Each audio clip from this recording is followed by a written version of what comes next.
Tatman music, babe. Yeah. Life is ventures. Kiuken, general. Ayo. Yeah. Dhanyero vasaite iyoyo. Mushati wake nemabhodhoro. Wazeswa nevanhu kupfuura kana n'anga. Kuzeswa nyaya dzako dzasvika kuna mama. Taiti uchatenga lelova. Utilize mukana uchaita over. Wanyanya kubhilivhisa vanhu papawa. Musaite kudaro mukoma. Vana havana chinhu kumba. Asi munouya makadhakwa mukoma. Musaite kudaro mukoma. Vana havana chinhu kumba. Asi munouya makararadza. Pese pamodzoka voshema here. Kusvika kwa baba yatova mere. Kutaura chatova chizevezeve mukoma.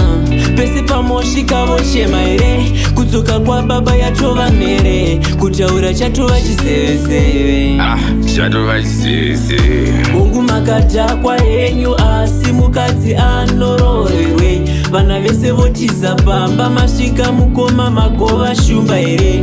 Munoshungurudza vana vadiki munoda kuti vagokura sei. Unorova mukadzi pamberi pevana unenge uchimbovadzidzisei. Uchimbovadzidzisei. Pera tezi rimwe swera wakagarwa kumba usurara. Hausibarika wedhanyero mumzi wakuchema newedhanyero. Vana no food vakuchemera machumbo. Iwe busy utengeserwa gumbo. In light wakuwandira mukoto. Musaite kudaro mukoma. Vana havana chinhu kumba. Asi munouya makadhakwa mukoma. Musaite kudaro mukoma. Vana havana chinhu kumba. Asi munouya makararadza. Mukabuda murari kumba. Kubuda kwenyu masiva ndadzoka. Ndakanzwa muri mbinga munotengera pawarese wawa.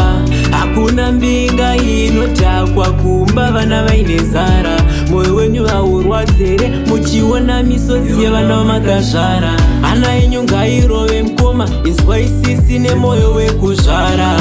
Vana vosuwa nyama nechingwa. Senge zvinodzi zvinodhura. Mari yamunokwanisa kuwana chete ndeye kunoura. Mtara upenyu ndo unodhura.